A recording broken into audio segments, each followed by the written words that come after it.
Thanks, that's very helpful, and I'd echo the convener's opening remarks. I'm sure we all would, in terms of the conduct and success of the operation, and recognising the scale of it as well.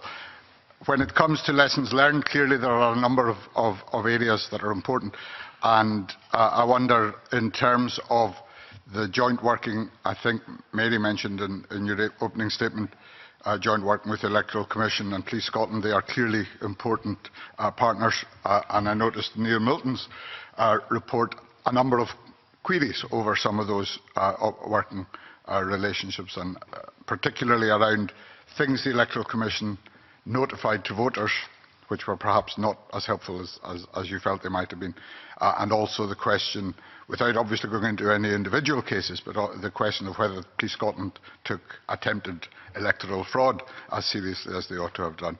So I'd be interested in your comments on those broad areas in terms of working with other agencies. I can pick up on the second point in relation to the police. I mean, I would say that the experience we had of dealing with the police service generally, and specifically the senior officers who were working directly with us, was one of the best experiences I've had of partnership working.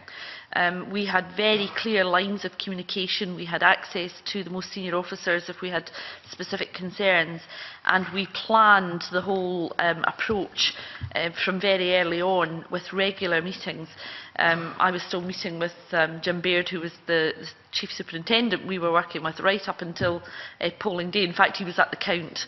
So, you know, it was a long lead-in period for us to get to know each other and to understand what the important issues were. So I have no doubt that those officers have absolute clarity around the importance of pursuing potential cases of electoral fraud.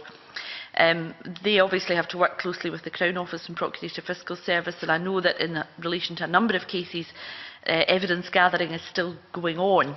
So it may be that people get a wee bit frustrated that it looks as though there were cases on the day, but what's happened to them, my understanding is they may still be trundling through the system, but you know, they were certainly taken up with every with the degree of interest that I would have expected.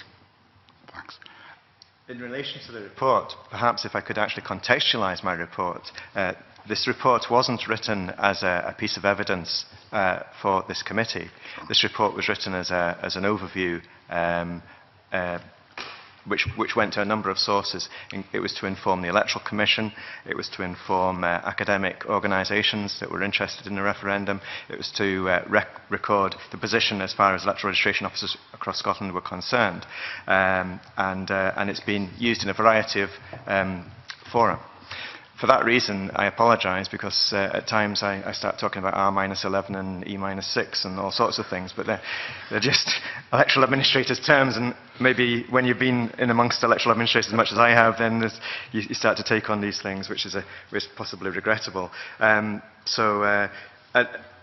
at times the report is possibly a touch frank, in the sense that it does highlight specific incidents. But what I would point people to is the opening paragraph, sure, which is the most successful electoral event ever in the experience of electoral registration officers in the committee. But nevertheless, we need to pick up on pinch points where we can improve, and that's what the report really set out to do. It wasn't really. It shouldn't be seen as a critical report. It's more a case of where we go forwards.